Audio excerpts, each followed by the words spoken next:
Boa. Então, pessoal, boa noite, oficialmente aí, para o último bate-papo sobre cartas das gestoras de 2023. Quatro convidados aqui super especiais. E eu vou fazer como de praxe. Eu vou fazer aqui um papo, uma parte de 7, 8 minutos só sobre a indústria de fundos como um todo, tá? Algumas grandes classes. Eu não vou falar de internacional, mas a partir de janeiro nós vamos ter isso daí. E aí, logo em seguida, eu vou trazer o Alfredo Menezes, gestor e sócio lá da Armor. Depois vai entrar o Felipe Matar, gestor e sócio e fundador da Atmosphere. Depois vem o Alexandre Coutinho, sócio e gestor no Pátria. E por último, o George, que é sócio e head lá do escritório da Compass aqui no Brasil. Tá bom? Vamos lá, eu vou compartilhar com vocês, pessoal, uma apresentaçãozinha super básica que tem aqui um pouco das tabelas de dados para ficar um pouco mais fácil de vocês enxergarem, tá? Vamos lá. Então tá aqui um pouco do resumão de como que foram os fundos ao longo do mês de novembro. Deixa eu pegar uma canetinha para anotar aqui. Vamos ver se eu sei usar esse negócio. Não sei, né? Estou tentando anotar aqui. Ah, pronto. Vamos lá, pessoal. Começando aqui pelos fundos de crédito com liquidez muito baixa, né? Liquidez em D mais um. Tá? Esses fundos aqui tiveram um mês sem grandes sustos. Renderam aqui, tanto média e mediana ficaram parecidos. Vou fechar esse negócio. Com 1,03 aqui de retorno no mês, tá? Contra 0,92 do CDI. No ano, esses fundos, olhando a mediana aqui, a mediana voltou para cima do CDI, depois de amargar aí bons meses abaixo do CDI no acumulado do ano, tá? E lembrando que esses fundos sofreram principalmente com aquelas debêntures mais conhecidas, como Americanas, lá em janeiro já, e depois alguns gestores, alguns fundos tiveram impacto das debêntures de Light também, que machucaram muitos fundos, e teve outras debêntures do mercado, principalmente do setor de varejo, de consumo discricionário, que machucaram os fundos ao longo do ano, tá? Passados aí muitos meses desses principais eventos, os fundos no ano voltaram a ficar aqui na mediana acima do CDI, 12 meses acima do CDI, 24 meses acima do CDI, sem grande surpresa aqui, tá? São aqueles fundos que têm liquidez em D mais 0 ou D mais 1. Quando a gente vai para os fundos com liquidez um pouco maior, aqueles com liquidez abaixo de D mais 46, que são fundos de crédito, na sua imensa maioria, high grade, né, aquele crédito mais conservador, mas que eles têm usualmente maiores concentrações nessas debêntures ou letras financeiras, também começam a ter um pouco de exposição a FDICs, e, por último, eles têm menos caixa, menos liquidez. Tá? Então, esses fundos, no longo prazo, deveriam render mais. É esperado que isso aconteça. E quando dá problema no crédito, é esperado que eles sofram mais também. E isso aconteceu. Se a gente olhar aqui a mediana no mês desses fundos, foi maior do que aquela classe anterior de D mais 2, né?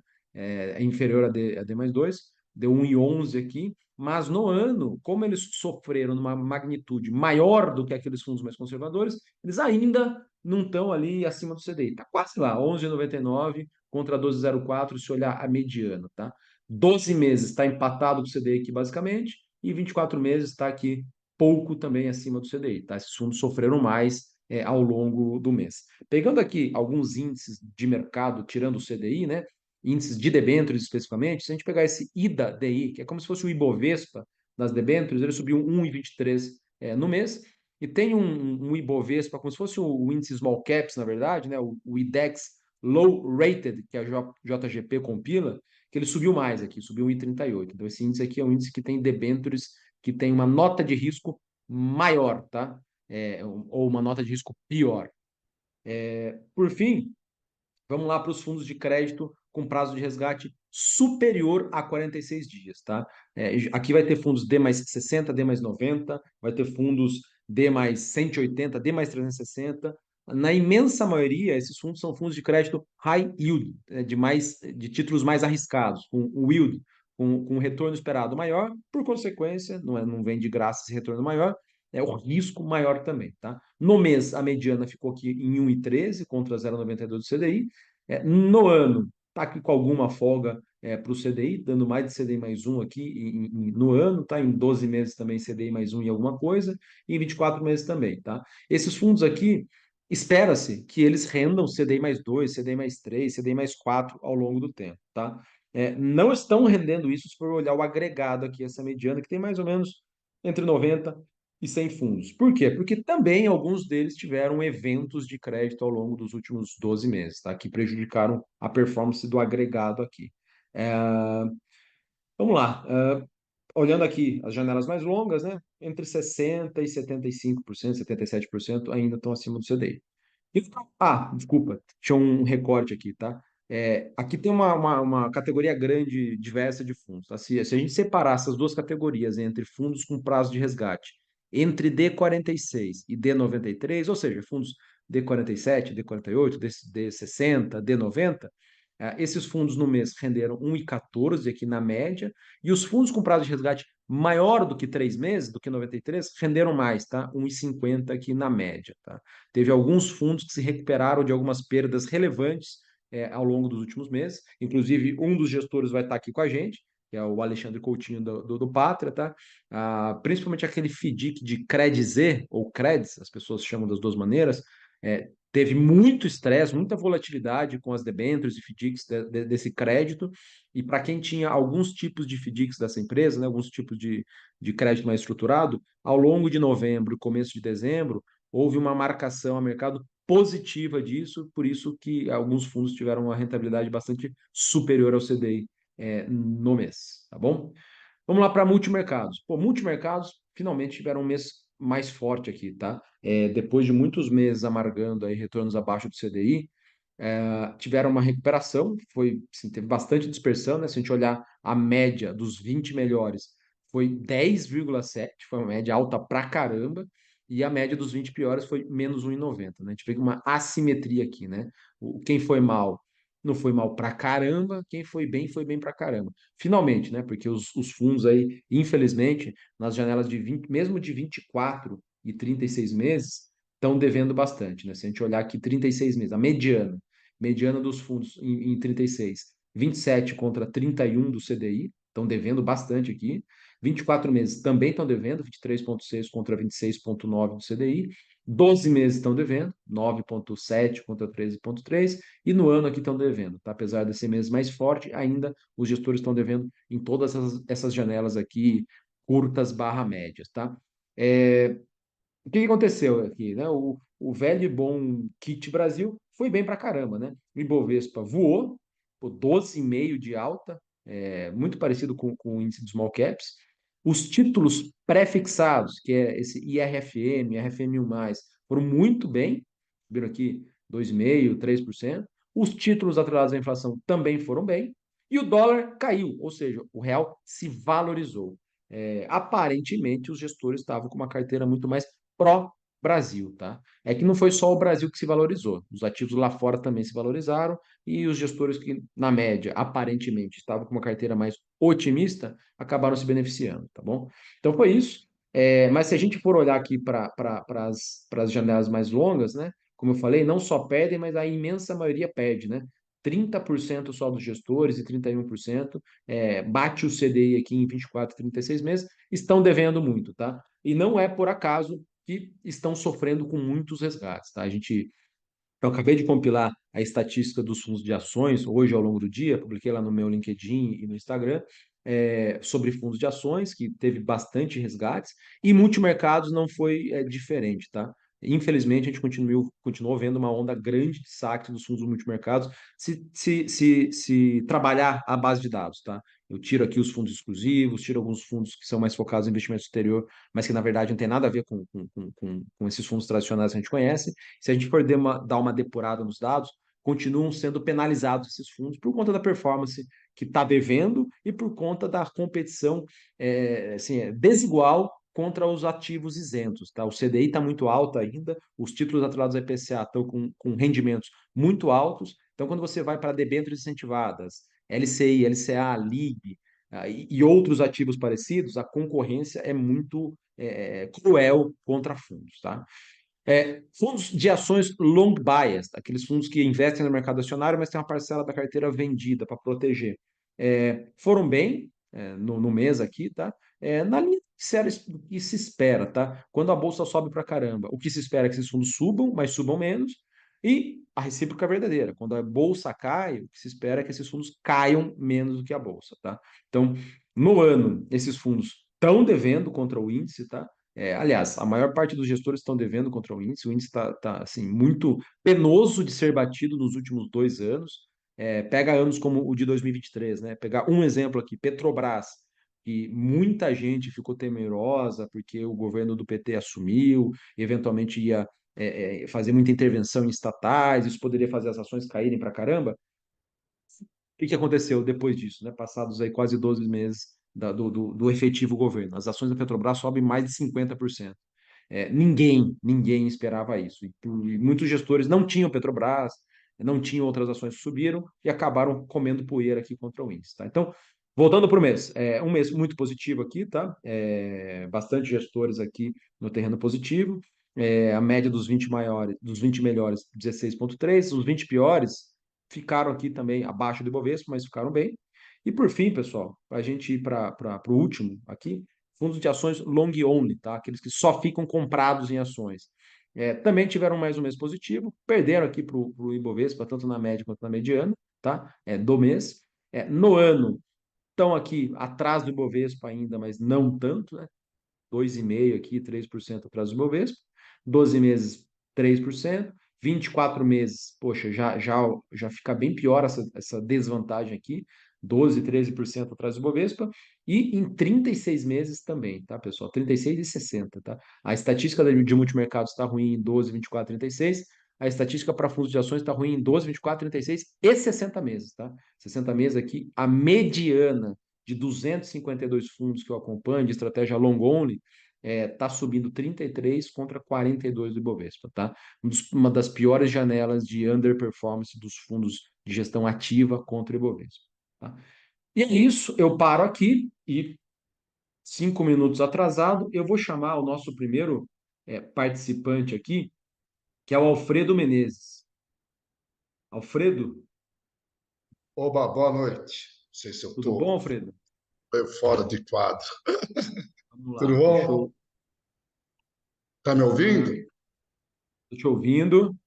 Se você quiser, se você conseguir deixar fixa aí o celular, conseguiu? Isso não é fixo, é notebook, eu estou acertando ele. Ah, pô, ótimo. Tá, agora tá bem quadradinho. Ficou bom. Tá bom, vamos lá. Bate-papo é Obrigado sobre a pela carta participação de. aí. Né? O Alfredo, ele é sócio fundador da Armor Capital, ele foi tesoureiro de grandes bancos, né? O mais notado aí, o Bradesco, por muitos anos. Anos ou décadas, o Alfredo, no Bradesco? Acho que uns 15 anos, e antes fui do BCN, tesoureiro do Boa. BCN.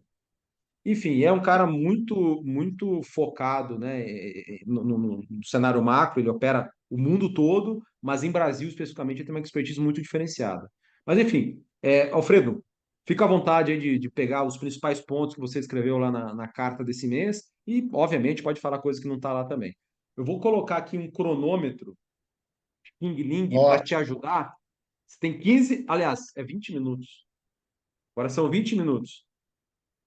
tá Eu vou ótimo. deixar aqui para você se guiar, tá? Mas fica à Tá vontade bom, para falar,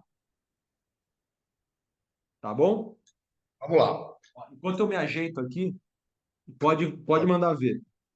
Bem, nós vimos no mês de novembro uma reversão do movimento de outubro, né? Outubro a gente teve uma abertura forte da taxa de juros americana, afetando praticamente todos os mercados de risco.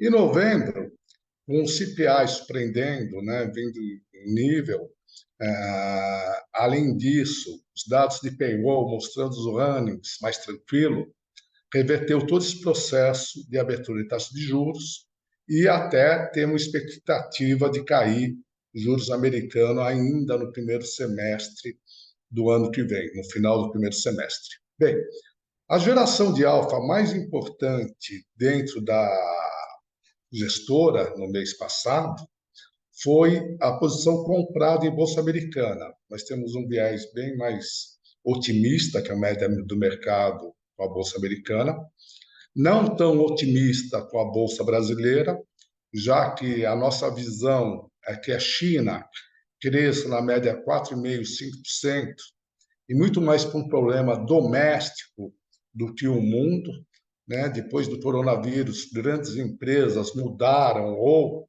duplicaram suas matrizes para México, Indonésia, mesmo para muita coisa para o Texas, para não ficar mais dependente da China. E com isso a gente acha que a China aí vai crescer na média 5%. Sendo assim, nós não temos um viés muito otimista com a Bolsa do Brasil, porque grande parte da Bolsa são commodities, né? Sejam elas metálicas, siderurgias e petróleo, né?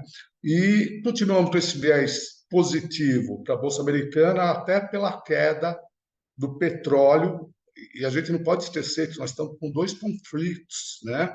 Um com do ficar velho é duro, dar uns brancos. Estamos com dois conflitos, né, importantes, Ucrânia e Rússia, né? E a Palestina ali, o pessoal do Hamas, né? Então, imagine que preço estaria o petróleo se a gente não teria isso, se não tivesse esse conflito. Então, me parece, quando eu olho a margem da gasolina, né, por combustível refinado para o petróleo bruto, ela vem fechando cada vez mais. Isso é um sinal que a demanda de petróleo tem caído. Bem, e a renda líquida do americano, quando o preço de combustível cai, ela sobe a renda disponível, né? O combustível é uma parte importante da renda líquida do americano. Então, além disso, na Bolsa Americana, a gente viu que com a inteligência artificial, com a AI, as principais empresas, Big Techs, elas subiram muito. E agora a gente aposta que os mais beneficiados serão a segunda linha, serão usuários dos recursos da inteligência artificial. E acreditamos que os países mais beneficiados serão aqueles grandes produtores de serviços, né? É onde a inteligência artificial pode contribuir mais com a eficiência e com redução de custo, né? Aí vai desde programação, vai advogado, software, como um todo, acho que vai ter uma contribuição importante. Então, a gente segue locado em 35% da Bolsa Americana, né? Comprado um pouco da ação do Citibank lá fora, porque o Citi foi um banco que sofreu muito com a abertura de taxas de juros americana, que com o fechamento da Treasury ele deve recuperar uma parte do seu valor. Bem, aí já olhando para o Brasil, nós tínhamos uma visão que em novembro e dezembro o fluxo era bem mais pressionado de dólar pela remessa de juros e dividendos, mas chegamos a ficar short no real, né? Comprado em dólar, mas a balança comercial tem surpreendido muito. E surpreendeu por quê, né? Primeiro, a exportação de grãos, né? Soja principalmente. Segundo, a queda da importação de petróleo. E aí você teve dois motivos. Um, aumento da produção da Petrobras, que isso é uma constante, e outro motivo é que, especialmente importadores independentes, compraram o petróleo da Rússia, com 40% de desconto, 30%, né? Então, teve duas contribuições importantes. O do 40% de desconto da Rússia não vai ter mais, mas o aumento da produtividade vai continuar. E tudo demonstra, a gente vai ter uma balança comercial em torno de 95 bi, 96 bi. E esperamos que uma forte a apreciação do real em janeiro, quando acabar esse fluxo negativo de final de ano. Então, a gente está vendo um dólar real em torno de 4,75 o ano que vem. Outra operação que tem contribuído com alfa pequeno, mas acreditamos bastante nela, é long em peso mexicano, short em Audi, já que a Austrália é o grande produtor de minério de ferro, né? E short em yen. Né? México, que ele tem se beneficiado, a balança comercial do México vem subindo bem, especialmente em duráveis. O México está se virando o maior exportador de duráveis para os Estados Unidos. Então, a gente acredita que o México deve se beneficiar. O risco é o Trump falando que vai fechar as fronteiras, vai ser ditador, mas ele já falou isso na eleição passada. E os Estados Unidos precisa de mão de obra, né, do mexicano ou dos imigrantes como um todo. Bem, eu já falei um pouquinho o que a gente viu de como está a nossa estratégia, falar um pouquinho de juros e inflação no Brasil. A gente está com um viés bem otimista de inflação. A gente vê que a queda da gasolina, de repente, não está sendo feita agora, mais drástica, que tem espaço, para pegar a inflação do ano que vem. Né? Acho que o governo está um pouco, como eu diria, administrando o crédito da inflação para o ano que vem menor.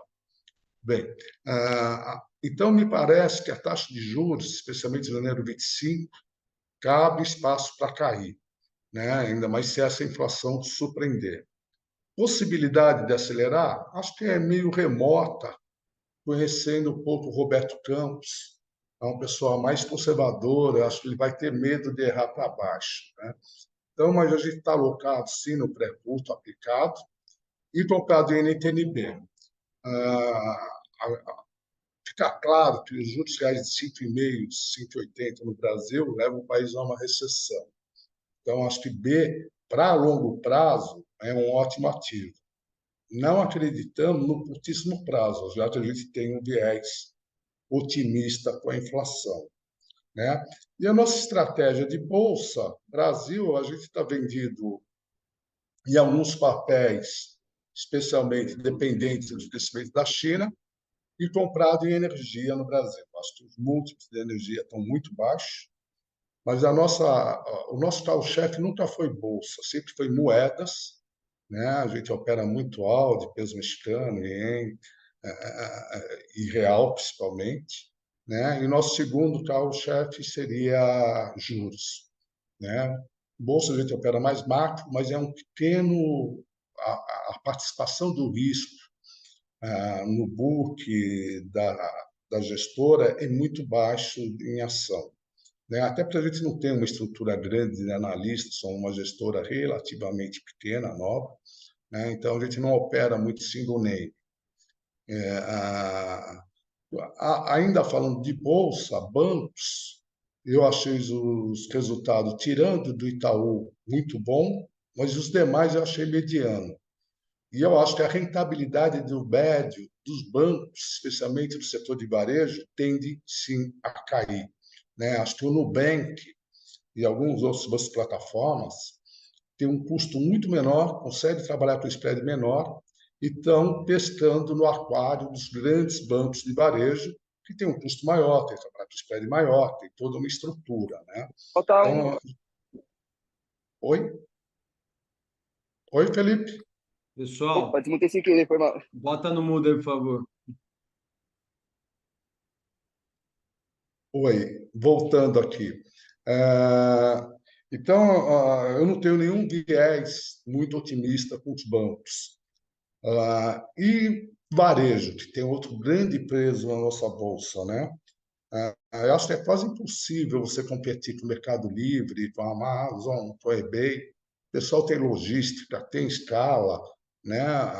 Então, você ser um varejo sem ter toda essa escala fica muito difícil. E o site Mercado Livre, eBay e mesmo Amazon são muito amigáveis, né? É mais fácil você entrar no Mercado Livre, você já vê o seu produto de 50 fornecedores, do que você entrar em cada um do site de varejista. Então, me parece que, tirando roupa, que aí às vezes o pessoal gosta de ir lá sentir, tocar, me parece que varejo realmente não tem muito espaço para sobreviver no Brasil. Tá? Cada vez, ainda mais num país com um continente tão grande, a gente precisa ter uma logística boa. Samuel, eu não sei o que aconteceu, o Felipe Gomes está com a tela inteira, eu não consigo mais ver o relógio. Talvez ele Pronto. tenha falado para você e saído do seu foco aí. Tá me Não, vendo agora de eu novo ou consegui. não? Estou vendo, sim. É, Então, basicamente, a nossa maior confiança hoje é um fortalecimento do real, especialmente em janeiro, que tende a ser um fluxo bem melhor. Novembro de dezembro realmente é muito difícil. E, se eu não me engano, nos últimos 10 anos, esse vai ser o único ano que não teve leilão de linha pelo Banco Central. O leilão de linha ele se Pra dá, gente, por favor, o que que é o Alfredo, o leilão de linha? isso, vou falar. O leilão de linha, quando acontece quando chega no final do ano, quando você tem muita remessa de juros e dividendos em dólar, além disso, muito banco que tem posição vendida em dólar, ele zera ela para não mostrar no balanço que ele tem risco de moeda emergente. Então, você tem um fluxo muito grande de compra de dólar físico, não derivativo. Tá? Então, o BC, para suprir essa demanda, o que ele faz? Ele empresta dólar para o mercado. Né? O leilão de linha nada mais que eu te vendo o dólar à vista hoje e te compro corrigido pelo CDI mais um plus daqui a um ano. Ou seja, não tem risco de variação cambial, é só realmente uma linha de crédito. Porque senão o cupom, o juros sobre dólar local, ele explode quando falta dólar, né? Ele sobe muito. Então o BC faz isso para equalizar. E todos os últimos anos ele teve que fazer. E esse ano, pelo que eu estou vendo, não vai ter que fazer, que nós estamos praticamente zerados na posição vendida dos bancos, que é raro de acontecer, muito raro de acontecer isso. E grande parte desse fluxo, sem dúvida, foi da exportação, né? O FDI surpreendeu um pouquinho para baixo, mas o exportador, apesar de estar deixando uma grande parte dos volumes lá fora, o crescimento nominal foi da balança, a gente saiu de uns 60 e poucos bi para 90 e poucos bi. Estão falando de um crescimento de 30 bi no ano, né? É um volume muito significativo. Então, e como em janeiro a gente não vai ter mais essa remessa de juros e dividendos tão grande, a gente acredita nessa apreciação. Eu acho que é isso, Samuel. Eu não vou Alfredo, mais. Estou eu queria te aberto aí para perguntar aqui feedback. é do que você está vendo de posicionamento no mercado, talvez você tenha dado a pista já aí, onde você enxerga a maior assimetria das três grandes classes aqui de bolsa, moedas e juros? É no real que você enxerga uma assimetria melhor Eu agora ou acho no que é no real, receber? sim. Eu acho que é no real, sim. Eu acho que no real a gente mudou nossa conta corrente, as nossas contas externas, e são mudanças que não são pontuais, são perpétuas, né? A não ser que a Uninho estrague aí a safra de grãos, que seria um ponto fora da curva, mas o crescimento de produção de petróleo, eu acho que é bem interessante quanto evoluiu, né? E isso vai continuar. Então, eu acho que hoje é o dólar, sim, Boa, real. boa. Bom, maravilha. Pessoal, se alguém tiver alguma pergunta, manda aí. Caso contrário, vamos passar para o próximo aqui, que é muito raro de sobrar tempo. Mas, Alfredo, enquanto o pessoal pensa aqui se vai dar uma pergunta ou não, só fala aqui 2 minutos, poxa, quanto que vocês estão sob gestão lá na Arma? O fundo principal, eu É o quase nunca. AX. É o Armor Axie, né? Isso. Hoje nós estamos com 540 milhões. Temos um fundo de previdência que não está ainda em plataforma, só está no BTG sob demanda, mas ele tem rendido aí 120% do CDI. É um fundo que tem uma demanda boa, mas pena que não está em plataforma.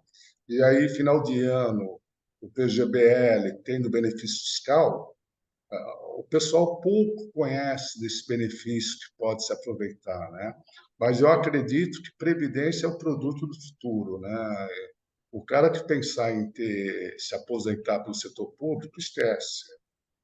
Vai ser um idoso que vai passar necessidades financeiras, né? Então, Sim. Até e uma o mata boa. benefício e o benefício dos 12% eu acho bem interessante. E o Atis hoje é um fundo nosso que está com uma boa em torno de 6, mas o objetivo dele é até 10. Ele está rendendo aí, acho que desde a sua fundação, 180% do CDI. Esse ano não está tão bem, ele está 102% do CDI. O segundo semestre para a gente não foi tão bom, né? Mas é um fundo que não teve nenhum ano abaixo do CDI, de 100% do CDI. E o nosso business core é moedas, né? Depois juros e o último é bolsa. Show. É basicamente isso, Samuel. Boa. Bom, Alfredo, obrigado pela participação aí, obrigado por trazer esse resumo aí da tua carta, de como vocês estão pensando. Nos vemos na próxima. Até mais. Obrigado, cara. Tchau, tchau. Nada.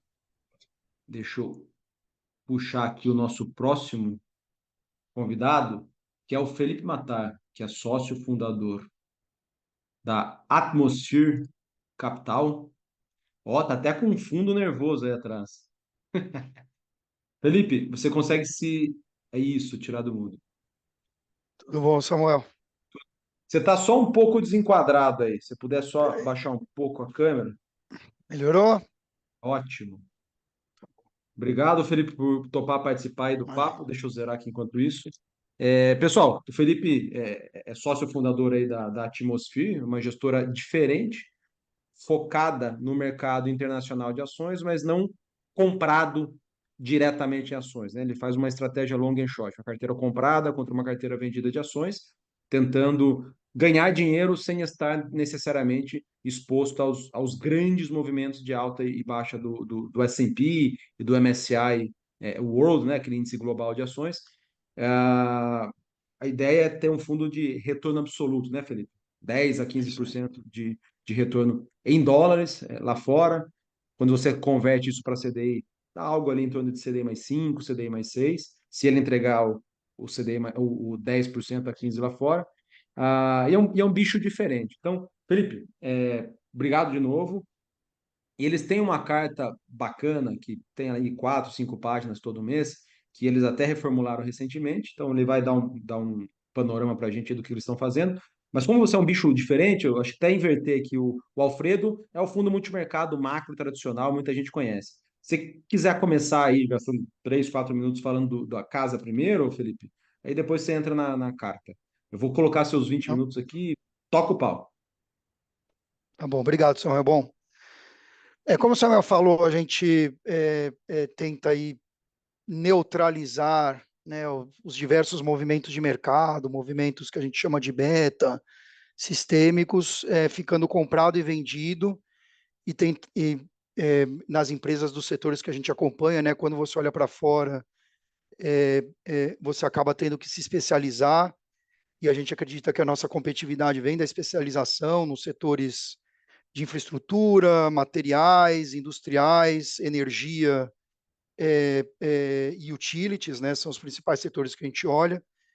E tem uma gama enorme de ações, é um pouco diferente do Brasil, né? Então, para vocês terem uma ideia, a gente olha aí para cerca de 500 ativos que a gente monitora, já limitando muito a liquidez do ativo que a gente pode fazer, né? A gente fala de mínimo aí de liquidez 25 milhões de dólares dia, e para você ter uma ideia, ou seja, limitando essas empresas a essa liquidez nesses setores específicos, nos mercados americanos, canadense, australiano, europeu, a gente está falando aí de uma liquidez à disposição de quase 40 vezes a liquidez do Bovespa inteiro, né? Então, é uma quantidade enorme, um tamanho enorme aí de empresas, em muitos casos por serem setores que não são os tradicionais lá, né, que todo mundo conhece, bancos, tecnologia da informação, as big techs, acaba tendo muitos nomes aí grandes e que pouca gente tem conhecimento, né? Então a gente acaba olhando para, falando um pouco mais, né, no setor de energia, por exemplo, a gente olha para energia limpa, olha para desde perfuradora de poço de petróleo até empresas de refinaria.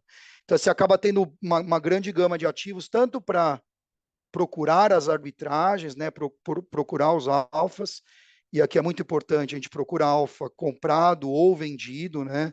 No geral, a gente fala que tem muita oportunidade aí de alfa em vender empresas, né? Eu brinco que a gente tem a estatística histórica a nosso favor, né? Se você olhar os 300 anos aí, pouco mais de bolsas e mercados desenvolvidos, particularmente americana, 95% das empresas não deram certo, né?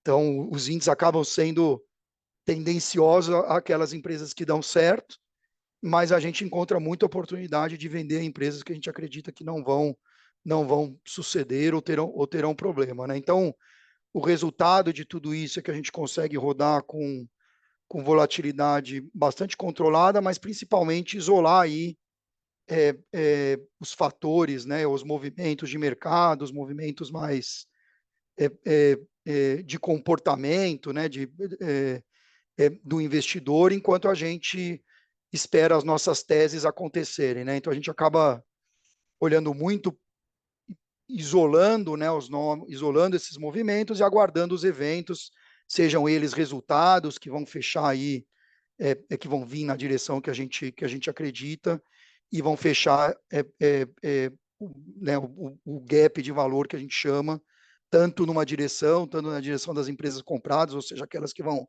surpreender ao longo do tempo com seus resultados, suas operações, quanto as vendidas, aquelas que vão surpreender negativamente o consenso, né? Dito isso, para falar um pouco de como a gente está posicionado e depois entrar um pouquinho mais na carta e nos últimos meses, né? A gente, acho que vale, como o Alfredo fez, falar um pouquinho do começo do ano também, né? No começo do ano a gente estava, se você pegar o contexto de 22, volatilidade muito alta, as bolsas no geral com performance negativa, a gente teve um 2022 bom, positivo, bem para cima aí das bolsas, mas a gente ainda tinha muita oportunidade de ter posições mais secas, aí, setoriais, né? ou em direções que a gente chama de fatores ou setores específicos. Vou dar alguns exemplos aqui. A gente podia operar ou estar vendido nas refinarias de petróleo, por exemplo, que a gente acreditava, como o próprio Alfredo falou, que os spreads estavam muito altos dos combustíveis sobre o petróleo, ainda refletindo uma questão logística pós início da guerra na Ucrânia, e esta posição ela acabava andando muito junto com as nossas posições compradas em empresas agrícolas, em alguns casos as empresas de fertilizantes. Então a gente protegia muito os movimentos de mercado, podendo apostar que as refinarias iam sofrer e que as empresas de fertilizantes ou defensivos agrícolas iam aí performar bem. Já após o primeiro trimestre, né, o mercado se normalizou e essas relações acabaram ficando mais difíceis, então a gente começou a, de fato, fazer apostas mais intrasetoriais, neutralizando muito das apostas extrasetoriais, conseguimos aproveitar bem um trimestre ainda das posições setoriais, mas acabamos, ou seja, juros subindo, uma razoável incerteza, né, se a economia americana ia reagir negativamente, né, o tal do hard landing, né, a esse aumento muito rápido, muito forte de juro que tivemos ao longo do último ano e meio. Então ainda existia muita incerteza se a economia americana ia reagir bem ou mal, se ia ser o hard landing, ou seja, ia entrar em recessão, ou se ela ia conseguir aos poucos ir incorporando esse aumento de juro e ainda entregar algum crescimento. Então a gente acreditava que tinha muito mais arbitragem se você pudesse ir uma ou duas derivadas para baixo desse movimento. Ou seja, eu não conseguia ter uma certeza de como a economia americana ia reagir, mas eu tinha mais certeza de que as empresas, por exemplo, empresas específicas que estavam mais endividadas, por exemplo, iam sofrer. Eu conseguia ter mais certeza de que as empresas que vendiam painéis solares para o consumidor na Califórnia, com o aumento da taxa de juros, iam vender menos painéis solares, porque esse consumidor ia migrar menos para as empresas solares e elas iam ter menos disponibilidade de crédito. Então, a gente começou a montar posições mais específicas, que davam um pouco mais de visibilidade, sem ter que tentar adivinhar aí, né, no grau de incerteza que se desenhava, de como a economia americana como um todo, ou o mercado de ações americano como um todo, iam reagir. E acabamos tendo resultados interessantes. Eu falo que no que a gente faz, né, que no final das contas é comprar e vender empresa, a gente depende dos eventos para fecharem essas arbitragens. Os eventos mais previsíveis do ponto de vista de quando acontecem são os resultados, né?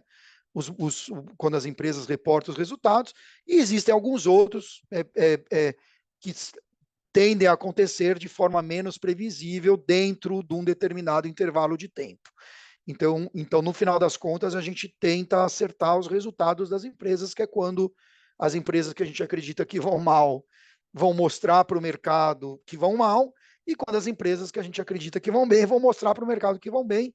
Então, a gente acaba tendo, eu até falo, uma certa sazonalidade de resultados, se a gente fizer tudo direito, de que nas épocas de resultado, nosso portfólio vai muito bem, e nas épocas sem resultado, que tem menos evento, ele tende a ir mais neutro, né? A gente, obviamente, trabalha para evitar que o resultado seja ruim. Dito isso, tivemos ao longo do ano uma estação de resultados que a gente chama do quarto tri muito boa, né, que aconteceu aí em fevereiro e março. Tivemos uma do segundo tri neutra, relativamente não foi boa, desculpa, do primeiro tri, e o segundo tri, que aconteceu julho e agosto, e o terceiro tri, que aconteceu outubro e novembro, foi muito bom para a gente. A gente acabou tendo muitas das empresas que a gente acreditava que iam apresentar resultados, que iam fechar essa arbitragem, de fato aconteceu. E aí eu chego na carta aí de novembro, que vale ter algumas menções, e depois, obviamente, menciono algumas das posições que a gente tem na carteira e por quê, né? Então, se pegar efetivamente outubro e novembro, a gente teve, a gente já vinha rodando muito neutro em diversos setores, né? Então, você pega petróleo e gás, a gente estava neutro no setor como um todo, no geral, de fato neutro nas empresas de E&P, comprado nas empresas que estavam gerando muito caixa, estavam menos alavancadas e, consequentemente, iam reverter esses resultados em recompras de ações para os acionistas. No geral, essas situações aconteceram, e estávamos vendidos nas empresas mais alavancadas, ou seja, que não faria essa conversão e que teriam alavancagem operacional maior para este preço que a gente chama sem muito brilho do petróleo, né? Ele tende a rodar nesse patamar por algum tempo, na nossa visão. Eu concordo com o que o Alfredo falou, né?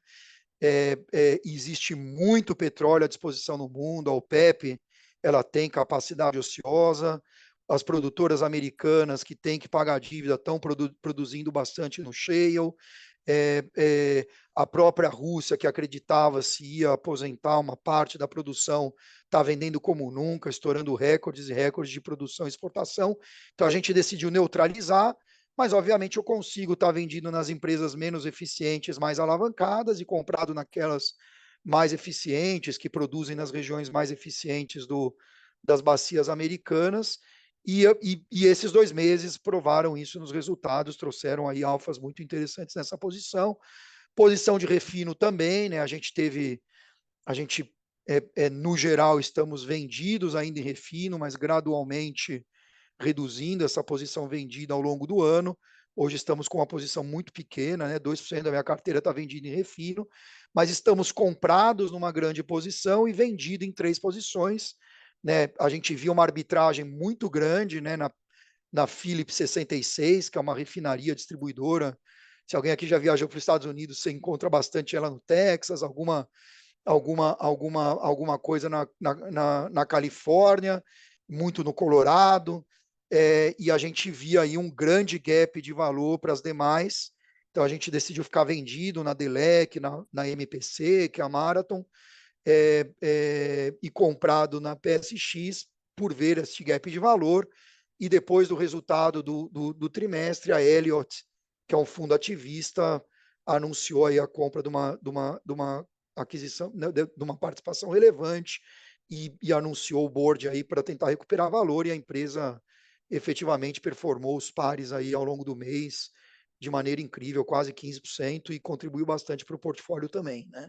Então, foram posições relevantes, e aí nós decidimos ainda no final do mês passado, acreditando que os resultados de geração de caixa de empresas aí que a gente chama mercadoras de energia, né, não são necessariamente, a gente classifica como utilities, mas na verdade elas prestam serviço, né, elas compram e vendem energia, então elas têm o consumidor final, né, elas ganharam o consumidor via tecnologia, entendendo como o consumidor se comporta, e elas estou falando de duas empresas texanas, né, principalmente, e elas são as duas grandes compradoras de energia no mercado de energia texano, que é um mercado mais desregulamentado do mundo, tem preço horário, tem oferta, né, como se fosse uma bolsa de valores de energia no Texas.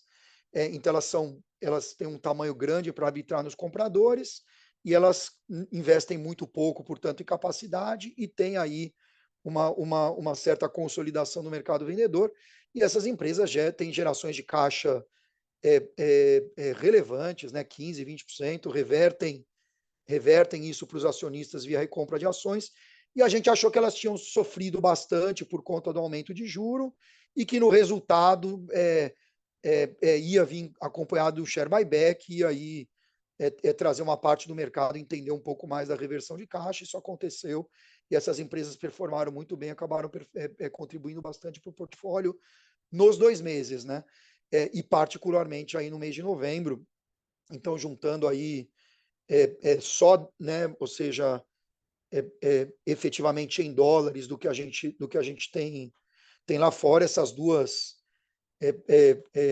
estações de resultados aí, julho, agosto e outubro e novembro, nos deram aí praticamente 8,5% de performance, com um intervalo aí em setembro, que foi um mês sem grandes resultados, e aí agora já no final de janeiro já tem uma nova estação, e como a gente está posicionado, né, a gente continua posicionado, né, um pouco mais solto nessas empresas texanas, né, mas no portfólio como um todo, como eu falei, a gente acha que tem muita arbitragem aí de estar vendido em empresas que estão mais expostas a esta menor atividade econômica, que apesar de não acontecer do ponto de vista macro, está acontecendo de maneira muito agressiva em certos setores, por uma dinâmica de oferta e demanda dos setores, impulsionada por uma pressão na demanda, né? Eu acho que vale sempre mencionar, do ponto de vista mais macro, né, que ainda que o S&P esteja performando muito bem, quando você olha para o S&P de pesos iguais, que a gente chama, ele não está subindo aí os 20% que o S&P está subindo no ano, ele está subindo apenas 5%, 6%. E quando você tira 7 empresas de tecnologia, né, que estão impulsionando o S&P, na verdade, está caindo no ano, né? Então, a tal da recessão, ela aconteceu nos setores aí mais vinculados à atividade econômica, e a gente ainda acha que tem impactos relevantes a acontecer em algumas pontas aí, empresas e efetivamente setores, né? Então, a gente hoje está mais neutralizado em energia limpa, né? Mas estamos vendidos em produtoras de lítio, né? O lítio está tendo um super choque de oferta aí que ninguém esperava, né? Acreditava-se que lítio só teria na Argentina, no Brasil, e agora é um desenvolvimento relativamente curto, né? 1 ano e meio, 2 anos no máximo, você coloca muito lítio no mercado. Então agora tem muito lítio sendo descoberto na China, tem muito lítio sendo descoberto na Austrália. Então aquela história do Chile, Brasil, Argentina já não e Peru já não é mais bem assim, né? Estamos ainda vendidos nas empresas provedoras de painéis solares. A gente acha que, sem mencionar nomes aqui, que tem empresa aí que realmente vai ter problema, né?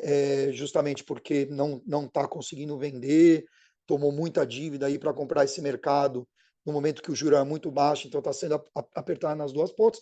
Por outro lado, quando eu falo que a gente está neutro em energia limpa, a gente está super comprado nas empresas de biocombustíveis e diesel renovável. São empresas que sofreram bastante ao longo do último ano, particularmente com excesso de entrada em capacidade de diesel renovável e biocombustível.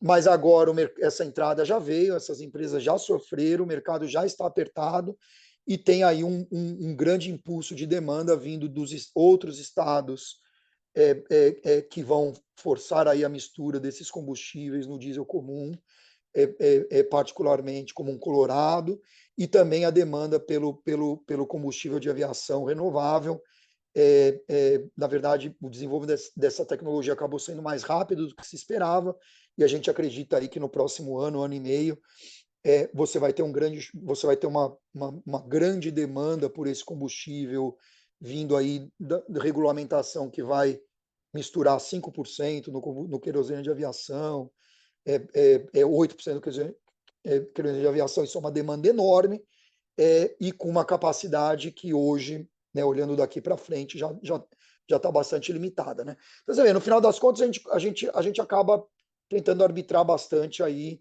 já indo para o nível das empresas, onde a gente consegue ter um pouco mais de visibilidade, do que aposta no índice americano, na bolsa americana, que na nossa visão tem uma tendência aqui a andar de lado, né, a depender da notícia aí de juro e economia para cima, a depender da notícia de juro e economia para baixo, mas quando você olha para o mercado como um todo aí, eu acredito que tá difícil aí ter uma visão mais direcional. Ô, E vou parar Felipe, por aqui, falta um minuto, né? duas coisas aí chamam atenção. Deixa eu estopar aqui que ele vai fazer barulho. Duas coisas chamam atenção aqui, né? Primeiro que na carta mensal lá de vocês, vocês colocam o resultado do fundo, do CDI e de um índice diferente, que eu não lembro de ter visto em nenhuma carta de fundos aqui no Brasil, que é o HFRX Equity Hedge, né? O HFRX Equity Hedge. Explica pra gente um pouco o que é isso daí. Por que vocês têm esse índice aí nesse quadro? Porque no fundo o que a gente faz, né? A gente compete com os hedge funds de long and short dos Estados Unidos, estamos atuando naquele mercado. Existem até alguns fundos, a maioria fechado hoje, que fazem o que a gente faz, nos setores que a gente faz. E esse índice é o índice que consolida aí os resultados, de quem faz o que a gente faz. Então a gente acha que é a melhor comparação do ponto de vista da estratégia mãe, né? Sei. Obviamente a gente trabalha a estrutura aqui no Brasil, o fundo aqui no Brasil ele é redeado para o câmbio, né? E a gente montou uma estrutura que ele é acessível para investidor qualificado também. E aí a gente acaba recuperando nessa estrutura uma parte do DI. Então, até pegando o que você falou, né? No final das contas, a gente trabalha aqui para entregar aí 80 do DI, 70, 80 do DI, mais o que eu entrego lá fora, que é o meu core, que são aqueles 10, 15% aí, que é a nossa meta em dólar de entrega. E aí a gente faz a comparação com esse índice justamente aí para no que a gente faz, que é o core, mostrar os nossos resultados, que têm sido positivos nas diversas janelas, né? 36 meses, 40% do fundo aí de vocês contra 18,3 da média desses fundos aí. Perfeito? É isso aí. Perfeito. Tá bom. Exatamente. E outra coisa que chama atenção aqui é, de fato, né, os nomes das empresas muito diferentes, né? Vocês não focam nesses setores que têm empresas bonitinhas, conhecidas. Não sei se a Amazon é bonitinha ou não, mas enfim, a Amazon é um negócio que todo mundo Conhecida, conhece, né? Google todo mundo conhece. Isso não é coisa que vocês alocam. Vocês vão realmente para esses setores mais, eu não sei qual que é a palavra, né? Menos romantizados, menos populares, mas que tem muita arbitragem, é isso? Isso, a gente acha que onde a gente é especializado, né? E o time aqui olha para esses setores há quase 30 anos, né? Número um, então, e onde ninguém olha, onde menos gente olha, é onde vai ter mais arbitragem. Mas só uma referência aqui, né? A liquidez média é que são nomes que para padrões americanos ninguém olha, e canadenses, para padrões brasileiros, né? A liquidez média de uma ação que tem entrado no meu portfólio é 250 milhões de dólares dia, né? Caramba. Quantas ações no Brasil negociam aí 1 bilhão e meio de reais, né? Por dia, Boa. né? Tá. Show. Bom, Felipe, obrigado. Obrigado pela participação aí, Imagina, um prazer pessoal. estar aqui. Quem quiser, quem não acessou a carta via o e-mail ou o grupo WhatsApp que eu mandei, vai lá no site da Atmosphere que tem todos os materiais lá. Felipe, obrigado. Até mais. Tchau, tchau. Obrigado, pessoal. Valeu. Agora vamos lá para o nosso terceiro convidado da noite, que é o Alexandre Coutinho. Alexandre, tenta tirar do mudo aí. Eu liberei. Tudo bem, Bonsoni? Tudo bom, Alexandre. Pô, obrigado, Alexandre, pela Beleza. participação.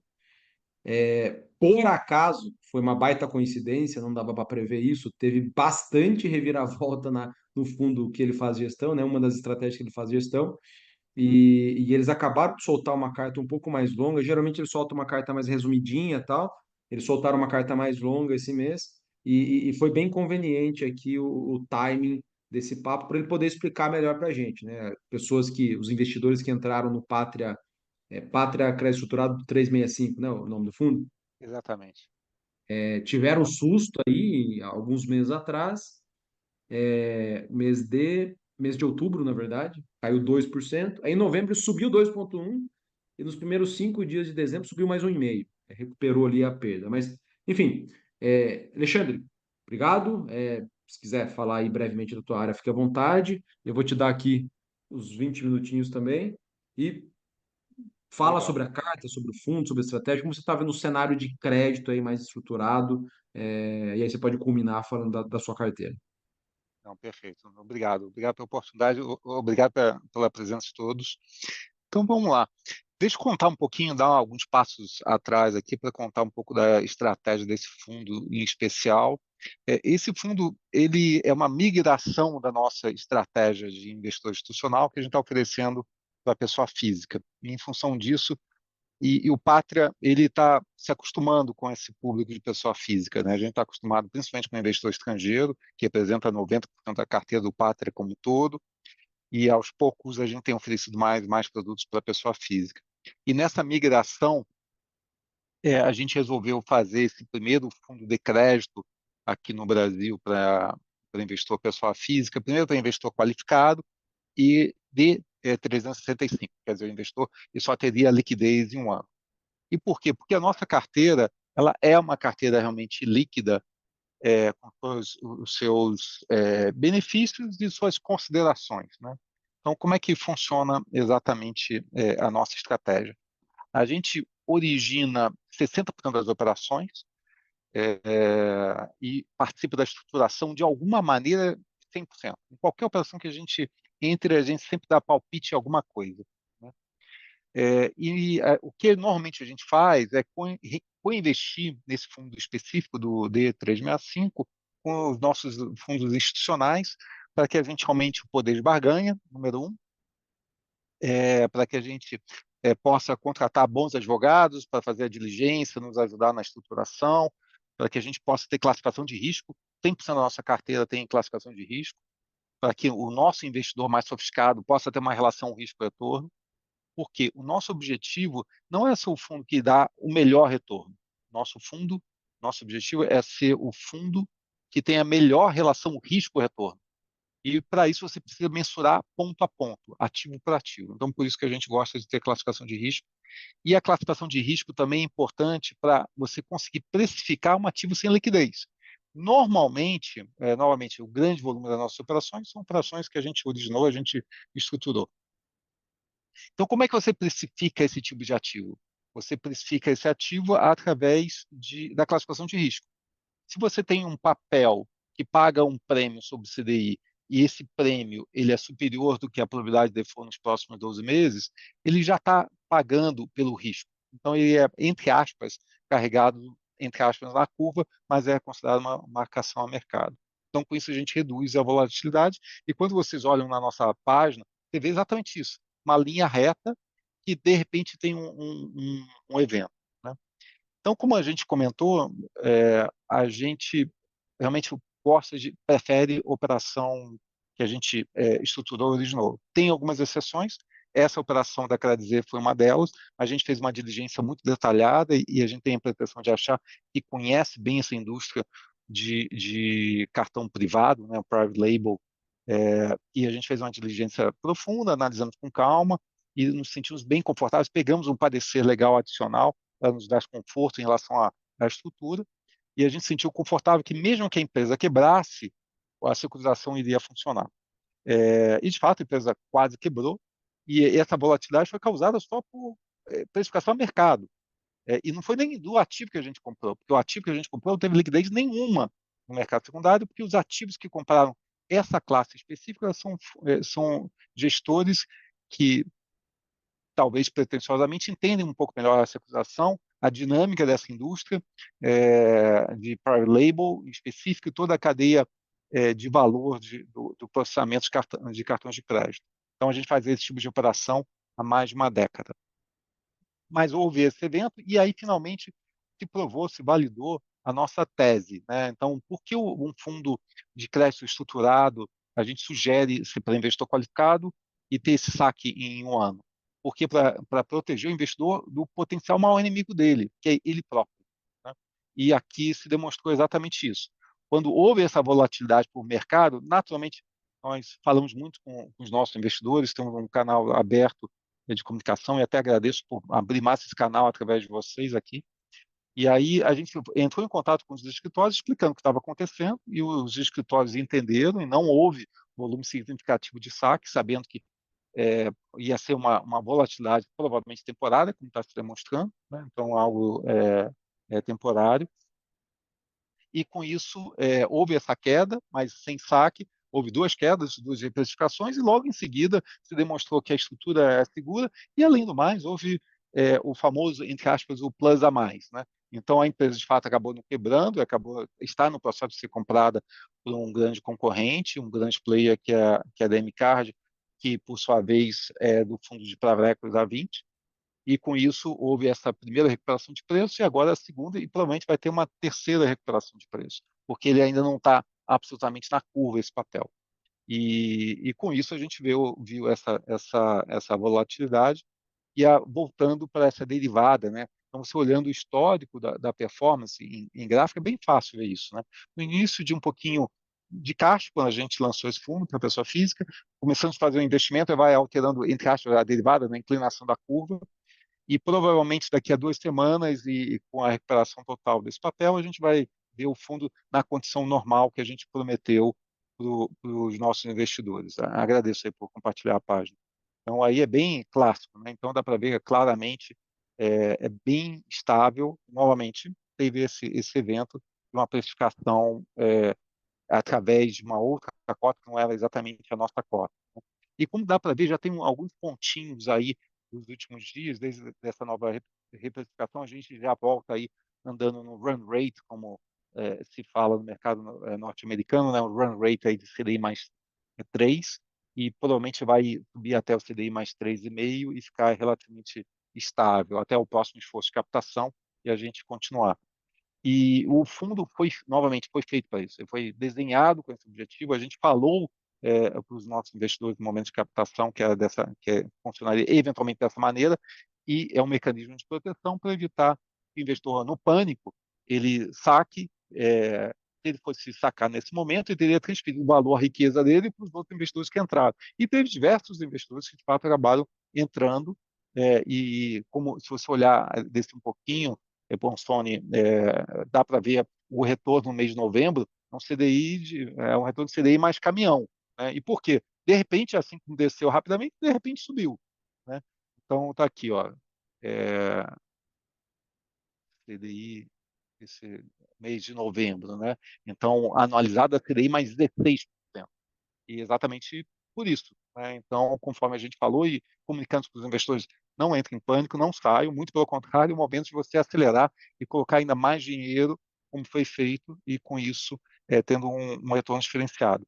E é interessante comentar que essa nossa carteira é uma carteira, ainda um fundo relativamente pequeno, né? 130 milhões de reais, também para o próprio Pátria, na gestão de crédito como um todo, o Pátria, incluindo Moneda, nós temos 5 bilhões de dólares sob gestão, em crédito especificamente, que está 25 bilhões de reais. Esse fundo é pequeno.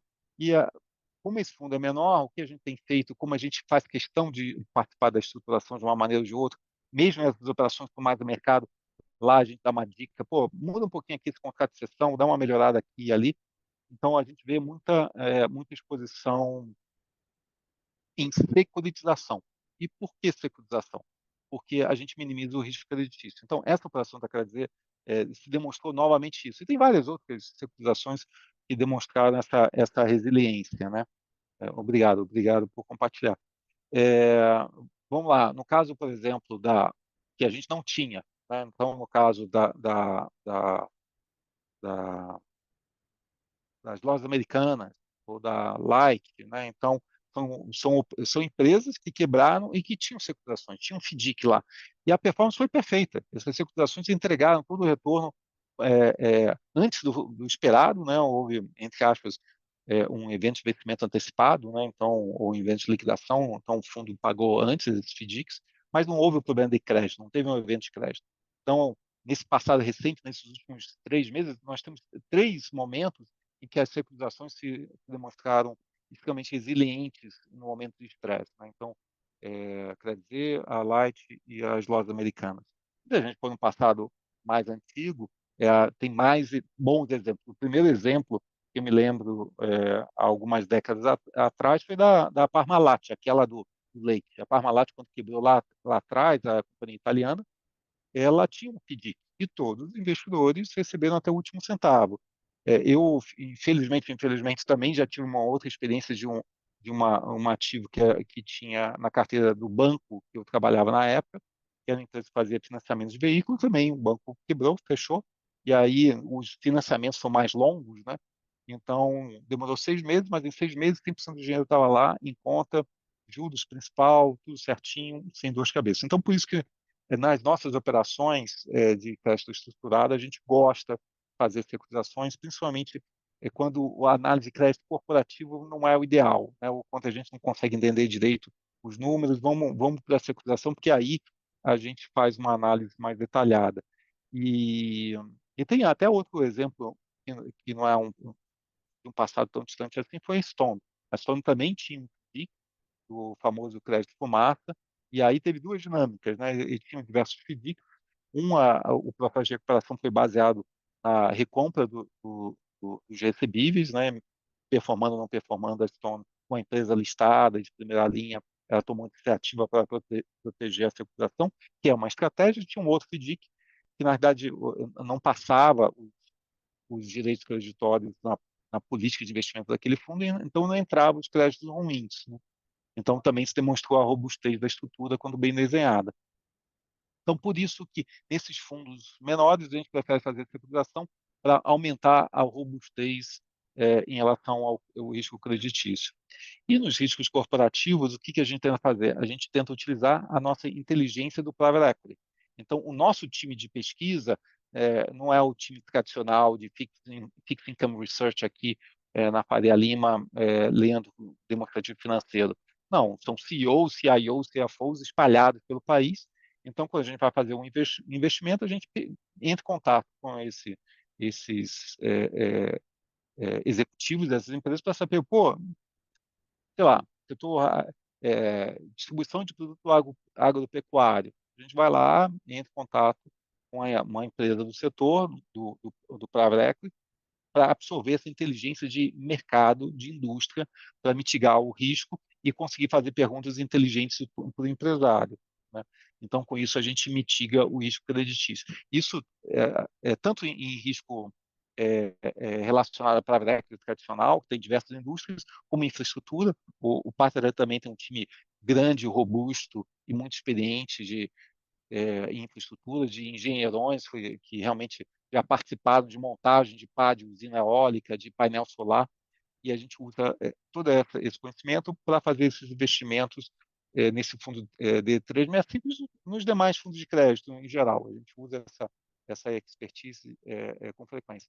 Mas o que é importante destacar, que para evitar qualquer conflito de interesse, nós nunca fornecemos créditos direto para o risco corporativo do private equity.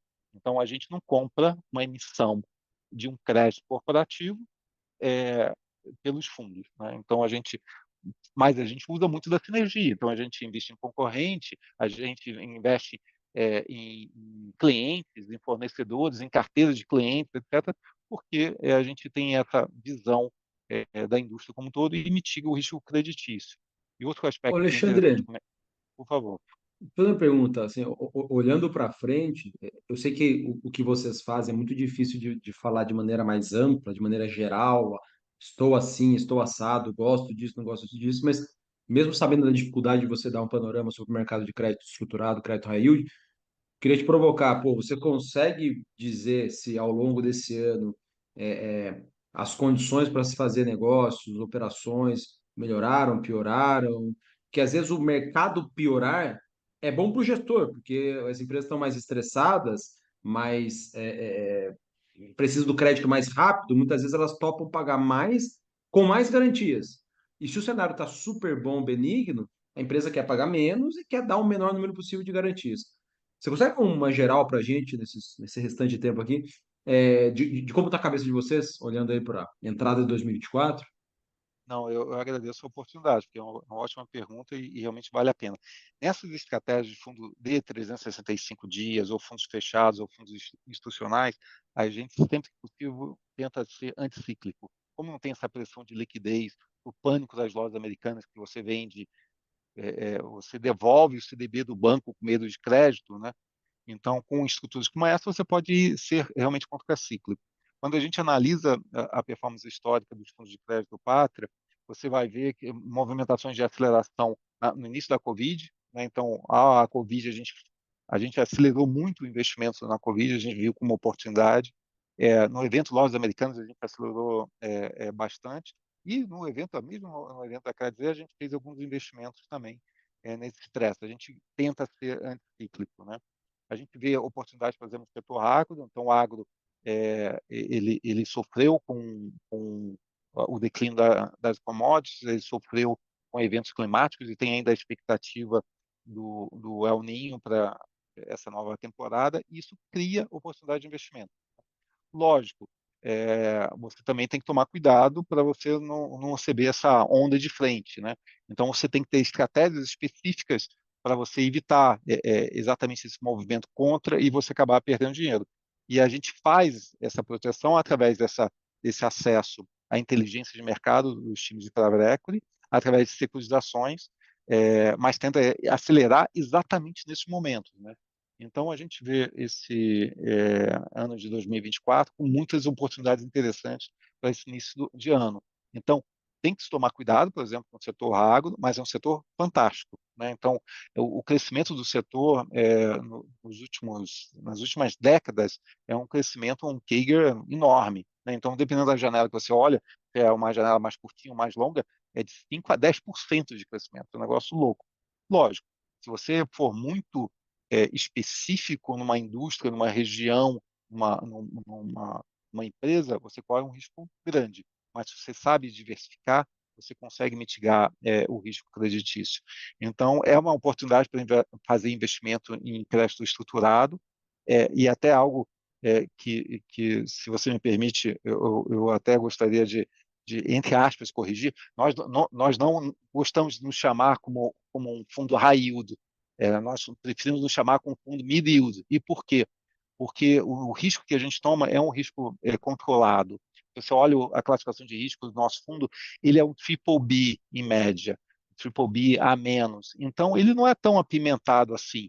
Ele é um fundo para entregar um retorno diferenciado, mas sem tomar um risco exagerado, né?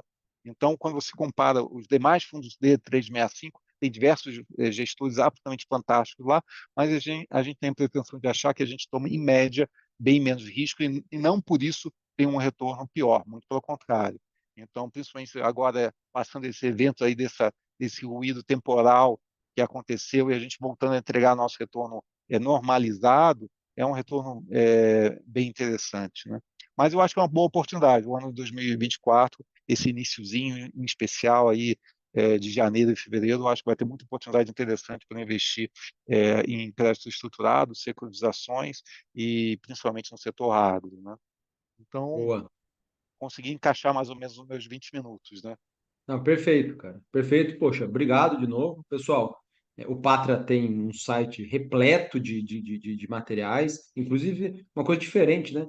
Vários fundos listados têm páginas específicas. Apesar do fundo de vocês não ser listado, vocês fizeram uma página específica para o crédito estruturado 365. Então tem bastante informação lá. A área comercial, RI do Pátria assim, é gigante, tem muita gente lá, gente boa. Um abraço para a Marina aí. Adoro ela e todo o time, Vitor também, que ajudou a gente aí. Mas é isso, pessoal. Então, obrigado, Alexandre. Abraço para todo mundo aí e nos vemos na próxima. Opa, você se colocou no mudo aí, mas se quiser falar um tchau, saiu. Tá Ah, bom. não. Novamente, deixa eu ver aqui se eu consigo. Bem, só para me despedir. Muito obrigado pela oportunidade. Até a próxima, Tchau. então. Um abraço. Tchau, tchau. Abração. Tchau, tchau. Deixa eu adicionar o nosso amigo George Kerr. Fala, George, tudo bom? Bem, você? Tudo bem. Hoje atrasamos um pouco, só 8 minutos atrasado, pô, geralmente Tranquilo. vai acumulando 2 minutos. Pessoal, o George, ele é o responsável por toda a operação da Compass aqui no Brasil, que além de ter os fundos próprios, Brasil, América Latina, é representante aqui no Brasil de uma série de gestoras gigantes globais, dentre elas a Wellington, né? A Wellington tem dois representantes aqui no Brasil, a Compass é um deles para algumas estratégias, e eles soltam também muito material bacana. E eu provoquei o George, poxa, chegou esse, não sei se foi final de semana, ou finalzinho da semana passada, um material novo da Wellington. Eu falei, pô, você não quer trazer para a gente um resumo? É bastante coisa, tá?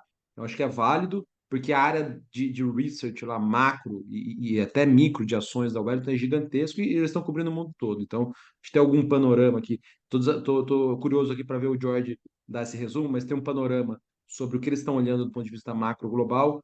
Pode ser muito interessante. George, por favor, você tem aí os seus 20 minutos e toca o pau. Beleza, pô, obrigado, Samu Kokovic aí. Como você disse, é muito material, então eu vou fazer aqui em 3 fases. Um bem resumido, daí um micro resumo e daí entrar um pouco nos detalhes. Então, sim, de maneira resumida, o link que você mandou tem a ver com o outlook global da Wellington, né, para 2024. Acho que é importante dizer que a Wellington é uma casa, como você falou, que tem quase 100 anos, completa 100 anos em, em 2028, baseada em Boston, tem 200 sócios, 1,2 tri, 1,3 tri de dólar, então é uma casa gigante, e o que eu acho que é interessante é que eles não têm um CIO, né? Então, assim, a visão que eu vou passar é de alguns especialistas, e a ideia lá que eles têm é que as discussões, né, como a gente teve aqui, algumas visões diferentes de pessoas diferentes, acabam trazendo melhores resultados para os seus investidores ao longo do tempo, tá? Então, acho que um consenso que existe dentro desse material que você dividiu é que estamos numa desaceleração global, né? Que a gente está já entrando nessa desaceleração e com algumas preocupações, porque essa desaceleração pode ganhar algum tipo de impulso e pode continuar a desacelerar ainda mais, né? Então, apesar dos sinais de inflação em queda, os bancos centrais eles ainda estão indicando aperto monetário, né? E tem alguns bancos centrais globais ainda sugerindo que vão elevar, né, as taxas de juros, mesmo que a gente está tendo uma desaceleração global, né? Então, isso sugere, né, e a gente vê vários dos mercados com inflação acima da meta.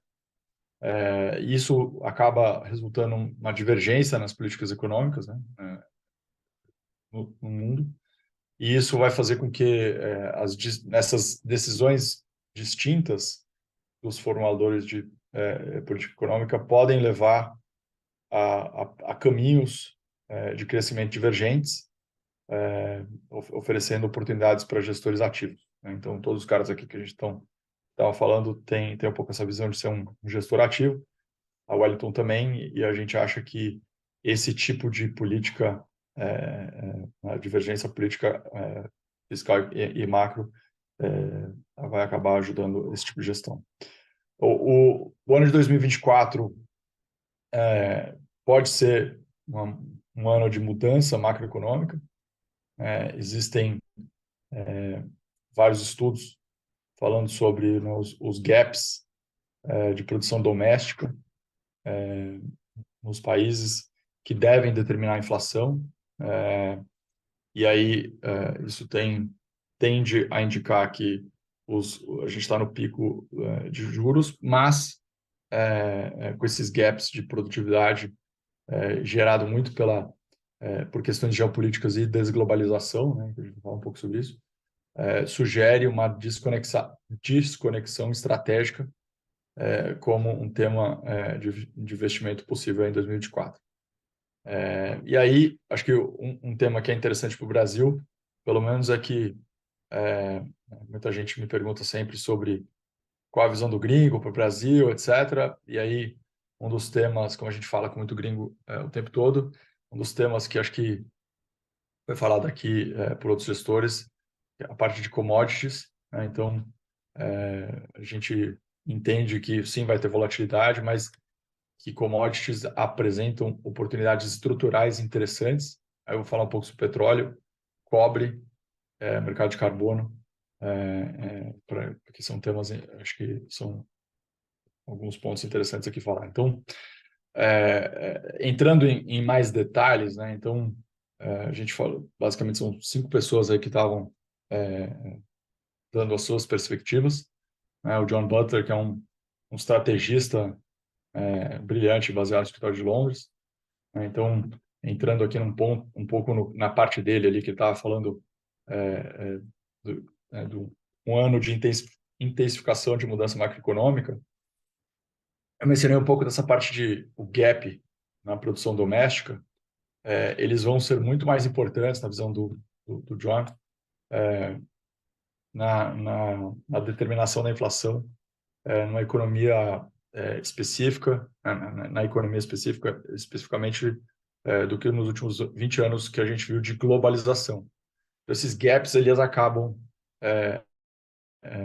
gerando oportunidades enfim, qual que é o ritmo real de crescimento da economia, né? E aí depende muito da eficiência de cada país, e com isso a gente pode ter uma diversidade, perdão, de crescimento entre países, e aí vai ser muito importante entender o micro de cada um desses países para poder, de alguma maneira, ter suas oportunidades, né? Então, o crescimento global está desacelerando, essa desaceleração vai ser suave, né? Os bancos centrais, sim, estão ansiosos para indicar que as taxas chegaram ao pico, né? Mas a visão dele é que se cortar juros agora vai ser um erro, né? Porque essa desaceleração não é o suficiente ainda para justificar os cortes, dado que a gente ainda está com a inflação acima da meta dos bancos centrais, especialmente o Fed, né? A política, ano que vem é um ano importante, como está aí na tela, para eleições no Reino Unido, começo do ano que vem, e nos Estados Unidos, em novembro. E como a gente vê aqui no Brasil, o ciclo econômico, político, acaba influenciando na política fiscal dos países, municípios, estados. Como a gente sabe que ano que vem tem eleição aqui nos municípios, né, do Brasil. Imagina isso, uma magnitude aí nos Estados Unidos e no Reino Unido, e isso faz com que, tipicamente, você tenha uma política fiscal mais frouxa e também tem uma série de temas, enfim, que cada um dos seus, o Biden, o Partido Conservador do Reino Unido devem se justificar aí com compromissos com transição energética, questões militares por conta da guerra. Isso vai fazer com que, na opinião do John, você vai ter orçamentos com déficit mais elevado e continuar com uma política fiscal mais frouxa, né? Que é curioso isso acontecer quando você tem já um déficit fiscal muito grande e uma economia razoavelmente robusta. Então, o que acontece, né? Qual é o resultado de tudo isso? Você tem mais dívida soberana global num mundo que os mercados desenvolvidos estão reduzindo suas compras, né? Então, nos últimos 10, 15 anos, quem foram os bancos centrais foram os compradores marginais aí de títulos dos governos desenvolvidos, e com eles removendo a liquidez no mercado, numa época que você vai ter mais emissão para poder financiar todos esses projetos, né? Então, quem vai ser esse comprador marginal? Aí tem uma questão técnica aí que ele está falando aí do risk premium, né? Como é que vai ficar isso? Como é que isso impacta os mercados? Então, é uma coisa curiosa, né? Aí acho que a parte de desglobalização, que é um tema que dá para casar esse tema com uma parte interessante que ele fala sobre inteligência artificial, é que sim, a gente está entrando nesse mundo de desglobalização por conta da guerra, por conta de Covid, por conta da guerra geopolítica entre Estados Unidos e China, por exemplo, né? Onde que vão ser produzidos semicondutores. A gente viu durante o Covid, na pausa aí importante de produção por conta desse fenômeno. E com isso a gente tem uma discussão de se essa desglobalização vai continuar resultando numa desaceleração global, aumento de capex, porque você está tendo o tal do nearshoring, e com isso gerando mais inflação. Mas, por outro lado, você pode ter a inteligência artificial sendo uma possível solução para esse problema. Então, tem vários debates, estudos tentando analisar o impacto de usar a inteligência artificial de uma maneira eficiente. Isso pode fazer com que os trabalhos que são menos, que dependem menos de tarefas mais produtivas, você acaba dando para a inteligência artificial, liberando pessoas para fazer essas tarefas mais produtivas. A dificuldade é quando que isso vai acontecer, é difícil calcular o impacto, mas tem alguns estudos sérios aí que já demonstram aí que você pode ter um ganho de 0,5% a 3% no impacto para cima, né?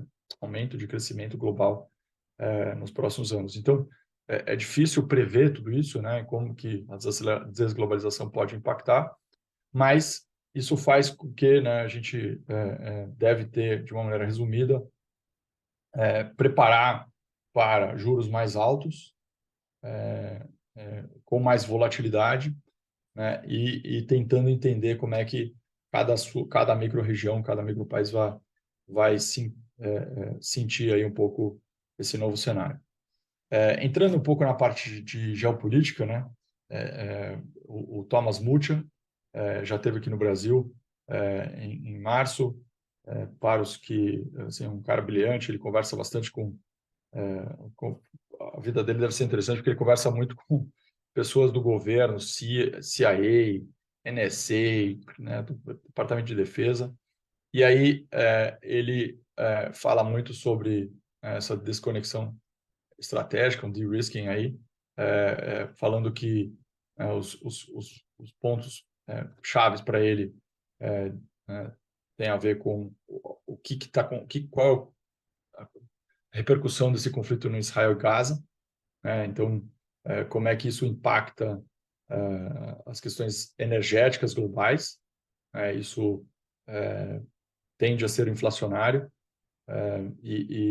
porque você deve ter, né, petróleo mais volátil, possivelmente para cima, e uma guerra regional que pode acabar sendo mais ampla, né? Então, isso é um tema, obviamente, que super preocupante. Tem a parte da relação dos Estados Unidos e China que tem melhorado, né? Mas tem ano que vem uma eleição em Taiwan e a eleição presidencial nos Estados Unidos, então pode mudar de uma maneira significativa se tiver o Trump voltando. E aí acho que também vai para o ponto da guerra da Ucrânia e Rússia, que demonstra poucos sinais de acabar em breve. Alguns dizendo que o Putin tem que durar até a eleição, caso o Trump vença. Isso pode ser benéfico para o Putin, porque porque o Trump deve retirar um pouco o funding aí para a Ucrânia e isso pode impactar a guerra de uma maneira positiva para a Rússia. E aí um tema que não é greenwashing aqui, olhando especialmente pela ótica de mudanças climáticas, é uma parte aqui que a gente tem vivido aqui em São Paulo, pelo menos, muito calor, né? Então, imagine isso na região do Equador do mundo, em lugares que têm tensões complexas de fronteiras, né? Então, mudanças climáticas acabam gerando áreas mais quentes, e aí tem alguns estudos demonstrando que do Equador vai ter muito mais gente passando calor, fome, sem água, etc. Isso impacta a imigração pelo mundo. A gente vê o impacto que isso tem em alguns países na Europa, na fronteira no México tem também, né? Tem bastante gente lá para os Estados Unidos. E um dos grandes ali é na fronteira da China com a Índia e o Paquistão ali, que acaba tem uma população gigante. Então, acho que esses são alguns dos temas. E, novamente, voltando aqui para a parte do ativo versus passivo, né? Então, active versus passive investing vai ser importante. Então, acho que temas razoavelmente complexos de se acompanhar, né? E ter gente espalhada pelo mundo, acho que é super importante. Pulando aqui para um outro analista de geopolítica baseado na Ásia, o Santiago Milan. Ele está falando um pouco da parte de geopolítica e a transição energética, né? E como que isso pode remodelar o comércio global. Então, é um dado interessante que em 2023, quase 80% da capacidade adicional de energia do mundo vieram de fontes renováveis, incluindo solar, eólica e hidro. Então, no ritmo, possivelmente nos próximos, daqui a 5 anos, 100% da nova capacidade energética global vai vir, adicional, vai vir de solar, eólica e hidro. E isso isso é importante de um lado geopolítico, é que a China controla entre 65% e 95% do fornecimento de recursos em tecnologias renováveis. Então, esse impacto que a gente tem que entender, que além da parte de semicondutores, que é uma parte importante, a gente vê que a China está na frente, né? Da mesma maneira que Taiwan está na frente da parte de semicondutores, a China está na frente desse lado, né? Então, tem dados interessantes aí, por exemplo, a quantidade em 2020, né? Então, assim, tem um dado aqui. Ô, Jorge, qual que é esse aqui que você tá? O Santiago Milan, desce Santiago Milan, é um, verdade. esse aí, exatamente. Então, tem um dado interessante, isso aí. A China domina, olha isso, né? Essa bar chart aí, quase 100% dos solar wafers, né? Tudo que faz parte da cadeia de produção de tecnologias renováveis, a China está muito na frente nesse setor, né? Então, isso tem implicações de investimento importantes, né? Como o contínuo aumento do protecionismo, e a política industrial voltada para dentro, para as suas próprias economias. Isso tem impacto em investimentos de uma maneira expressiva, né? Você tem um gasto em capex global muito maior por conta disso. Isso deve também possivelmente gerar mais inflação, né? Então, e aí tem um tema que outro colega do painel falou sobre o aumento dos Estados Unidos como fornecedor de petróleo, né? Então, qual o impacto que isso tem no preço do petróleo mundial, né? Então, razoavelmente complicado isso. Para análise macro, micro de países, e acho por isso que a gente acho que é super interessante estar perto de gestoras como a Wellington para poder ajudar a navegar essas coisas, né? Aí, por fim, entrando na parte que talvez o brasileiro sempre goste de escutar, infelizmente eu não tenho nada aqui sobre, daí é o último que tem aí no link aí, essa parte de commodities. Tem uma parte dos Estados Unidos que eu não falei da Jury, que é bem interessante também, mas pensando aqui nos 2 minutos e 40, acho que focar mais na parte de commodities, né, acho que tem, de todas as histórias que a gente fala, acho que esse é um tema recorrente, aí pegando esse dado da Wellington aqui, acho que é interessante, se puder, você pode ir para o fim, Samuca, tem uma tabelinha aí que mostra, esse gráfico é bizarro, mas esse aí mostra um pouco do resumo, então o pessoal pode dar uma olhada aí e ver como é que a Wellington está achando no curto prazo e no médio prazo a parte de commodities, mas eu acho que o ponto aqui é que a maior parte das pessoas entende que tem uma convicção elevada em commodities como um todo, estruturalmente, tem toda essa parte de transição energética e guerras e desglobalização devem resultar em capex mais elevado ao longo dos próximos anos. Então, você tem tem baixos estoques e ao longo dos últimos 10 anos a gente viu uma desaceleração no aumento de produção de alguns de algumas das commodities, né? Então, por conta da pressão global para redução do footprint de carbono, etc., isso causa, né, uma redução na produção global e com isso quando a gente está agora nesse processo que precisa de fato na transição energética, precisa de carro com mais bateria, etc., isso acaba gerando possivelmente níveis de inflação, de preço de commodities mais altos, né? Então, dando exemplo, sei lá, tinha uma tabela lá sobre o cobre, né? Então, eles têm enfim, aponta para o bottom na atividade industrial e econômica na China, né? E aí, então, o preço de cobre cai, mas a gente deve voltar aí, o governo chinês está começando a acelerar um pouco aí os estímulos, e isso pode trazer novamente crescimento na China. Então, tem vários temas aqui, muita informação, eu tentei resumir de uma maneira meio rápida aqui tudo que está aqui dentro, enfim, um prazer aqui aproveitar os últimos 20 segundos para agradecer aqui novamente. Boa. Eu te botei numa enrascada, né? Era coisa pra caramba para ler. Pegou o final de semana todo aí. Tranquilo, Mas, estamos aqui para isso. mas esse material é muito bacana, pessoal. São várias cartas, na verdade, né? De diversos autores, como o George falou.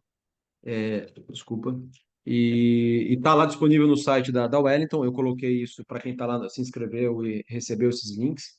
Depois que acabar aqui também, eu vou colocar os links abertos. Aliás, eu já coloquei no LinkedIn. Os links estão. Acho que eu coloquei. Os links estão todos lá num post que eu coloquei no LinkedIn recentemente. Então, quem não me segue no LinkedIn, vai lá e procura Samuel Ponsoni, tá tudo lá. E é isso, pessoal. Poxa, George, obrigado. Obrigado pela tua presença, pela participação. Parabéns aí pelo trabalho representando essas gestoras grandes, gigantes aí no Brasil. E acho que a gente não falou de fundo, né? Os outros gestores falam de fundo. Quais são os fundos da Wellington que vocês representam aqui? Não, acho que assim, pegando dois temas aqui, a gente tem dois fundos de equities que estão subindo 20%, 25% no ano. Fundo de BDR de US Equities, por exemplo, redeado para reais, e um de ações globais que, de alguma maneira, tentam ajudar a navegar esses ciclos, tanto micro como macro, né? Tem décadas aí de experiência do time. E aí tem um outro que um chama Wellington USBDR, o outro é Wellington Ventura, que é de ações globais, e aí tem um outro de renda fixa, que fala sobre um pouco que entra nesse tema de pegar um pouco dos movimentos do mercado de renda fixa, o Wellington Opportunistic Fixed Income.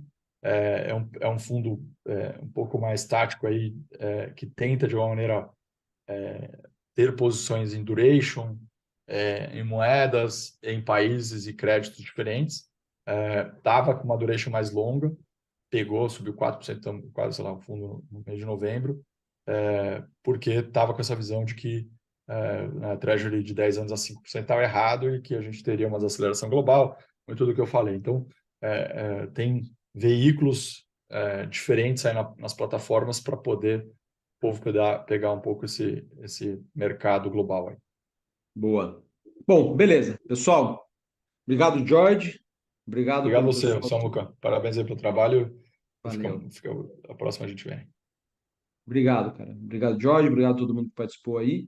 E nos vemos na próxima, tá, pessoal? A próxima edição vai ser na. Deixa eu ver a data aqui, pessoal. Já falar para quem está participando aqui ou quem está assistindo. Provavelmente vai ser ali entre os dias 9 e 11 de janeiro, tá? Eu vou comunicar aí quando for. Tem esses feriados todos. Provavelmente as gestoras devem demorar um pouquinho mais para soltar as cartas, mas vai ser por ali, talvez dia 10 ou 11 de janeiro. Nos falaremos. Então, para quem não falar comigo, seja nas redes, seja pessoalmente, poxa, boas festas aí. Primeira vez que eu estou falando isso, né? 11 de dezembro. Boas festas para todo mundo, aproveitem, leiam bastante cartas, mandem dúvidas, mandem questionamentos aí, seja pelo Instagram, pelo LinkedIn, sempre eu tento responder todo mundo, tá? E vamos entrar 2024 com muito mais novidades para vocês, tá? Em breve, quem me acompanha aí vai saber coisas bem bacanas relacionadas ao universo de fundos de investimento. Quem gosta dessa temática vai ver bastante coisa bacana aí nos próximos 30, 60 dias, tá bom? Abração e tudo de bom para vocês.